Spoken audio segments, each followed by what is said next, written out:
Hello and welcome. This is a drink called how I make iced natural cherry flavor fizzy water. First thing you gotta do is you take the ice cubes and you put it into this glass.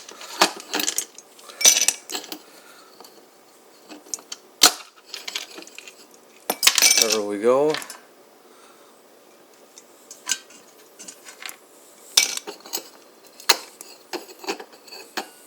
Go. Last but not least, we open this up and pour it to this glass.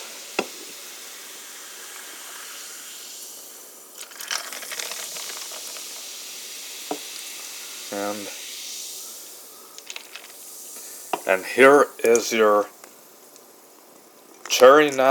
iced cherry natural flavor fizzy water. Enjoy!